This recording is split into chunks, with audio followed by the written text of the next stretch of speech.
अभी आप लोगों ने देखा होगा कि मोदी जी जो थे वो न्यूजीलैंड गए थे और न्यूजीलैंड की मोरिया जनजाति ने नृत्य करके मोदी जी का स्वागत सत्कार किया था। कुछ विद्वानों का यह भी दावा है कि मौर्य जो हैं वो मोरिया जनजाति से संबंधित हैं। ये मानना थोड़ा सा कठिन है कि वहाँ के मोरिया न्यूजीलैंड के कैसे आ गए होंगे यहाँ, लेकिन लोग कहते हैं, कहने के लिए कुछ भी कहते हैं। कहते हैं कश्यप ऋषि ने एक सागर बनाया, वही आज कैस्पियन सागर है। तो 6ठी सदी ईसा पूर्व में 16 महाजनपदों में कोसल नामक महाजनपद एक महत्वपूर्ण महाजनपद था। कोसल नामक महाजनपद के बीच से सरयू नदी होकर के गुजरती थी और 6ठी सदी ईसा पूर्व में इसकी 2 राजधानियां थीं। उत्तरी कोसल की राजधानी श्रावस्ती और दक्षिणी कोसल की राजधानी कुशावती। 6ठी सदी ईसा पूर्व में यहाँ इक्ष्वाकु वंश के राजाओं का शासन था। रामायण से भी हमें यह जानकारी मिलती है कि रामायण काल में भी यहाँ इक्ष्वाकु वंश के राजाओं का ही शासन था। भगवान राम, उनके पिता दशरथ, ये सब इक्ष्वाकु वंश के ही क्षत्रिय थे। उन्हीं इक्ष्वाकुओं ने यहाँ लंबे समय तक शासन किया और 6ठी सदी ईसा पूर्व में भी यहाँ इक्ष्वाकुओं का ही शासन था। इक्ष्वाकु वंश का यहाँ 6ठी सदी ईसा पूर्व में एक राजा कंस हुआ, जिसने अपने पड़ोस में स्थित एक महाजनपद काशी पर आक्रमण करके काशी को जीत लिया था। कंस का उत्तराधिकारी कोसल राज हुआ। कोसल राज का उत्तराधिकारी प्रसेनजीत हुआ। प्रसेनजीत शुरू में ब्राह्मण धर्म का अनुयायी था, किंतु आगे चल करके गौतम बुद्ध के प्रभाव में आकर के उसने बौद्ध धर्म स्वीकार कर लिया था। प्रसेनजीत ने अपनी बहन की शादी मगध के राजा बिंबिसार से की थी और बदले में दहेज के रूप में बिंबिसार को उसने काशी दे दिया था। और आगे चल करके प्रसेनजीत ने बिंबिसार के लड़के अजातशत्रु के साथ अपनी बहन वाजिरा की शादी की थी। प्रसेनजीत ने एक बार कपिलवस्तु पर आक्रमण किया था। कपिलवस्तु में शाक्य जाति के क्षत्रियों का शासन था। यहीं के रहने वाले थे शुद्धोधन, जो कि गौतम बुद्ध के पिता थे। यह घटना शुद्धोधन के बाद की है। शुद्धोधन के बाद यहाँ कोई राजा रहा होगा। तब प्रसेनजीत ने कपिलवस्तु पर आक्रमण किया और यहाँ के शाक्यों को पराजित किया और कपिलवस्तु पर अधिकार कर लिया। और यहाँ के शाक्य जाति के लोगों पर यह दबाव बनाया कि आप शाक्य वंश की राजकुमारी का विवाह मेरे साथ करो। लेकिन शाक्यों में एक परंपरा होती थी कि वो अपने वंश की किसी कन्या का विवाह अपने ही वंश में करते थे।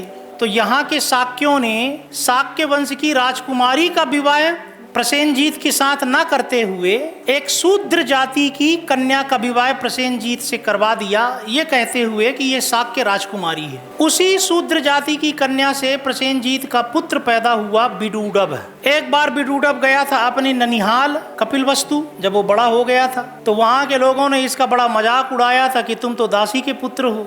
इसलिए वो कपिलवस्तु के लोगों से बड़ा नाराज था। जब वो वापस आता है कपिलवस्तु से अपने पिता के पास, तो पिता और विदूडभ के बीच में विवाद हो जाता है और विदूडभ का साथ देता है प्रसेनजीत का एक मंत्री दीर्घचारण। और दीर्घचारण की सहायता से विदूडभ प्रसेनजीत को राजगद्दी से हटा करके स्वयं कोसल की राजगद्दी प्राप्त कर लेता है। प्रसेनजीत मदद मांगने के लिए जाता है मगध के राजा अजातशत्रु के पास। अजातशत्रु प्रसेनजीत का दामाद था। प्रसेनजीत ने अपनी एक पुत्री वाजिरा का विवाह अजातशत्रु से किया था। लेकिन जब ये अजातशत्रु के महल में घुस रहा होता है तभी अचानक प्रसेनजीत की मृत्यु हो जाती है। इस तरीके से कोसल की राजगद्दी किसे मिल जाती है? विदूडभ को। और बाद में विदूडभ कपिलवस्तु के शाक्यों को दंड देने के लिए कपिलवस्तु पर आक्रमण करता है और कपिलवस्तु के शाक्यों को पूरी तरीके से समाप्त कर देता है। लेकिन जब विदूडभ वापस आता है अपनी राजधानी श्रावस्ती, तो श्रावस्ती के पास अचिरावती नदी बहती है। जब वो अपनी पूरी सेना सहित नदी को पार कर रहा होता है तभी नदी में अचानक बाढ़ आ जाती है और विदूडभ और उसकी पूरी सेना नदी में बह जाती है।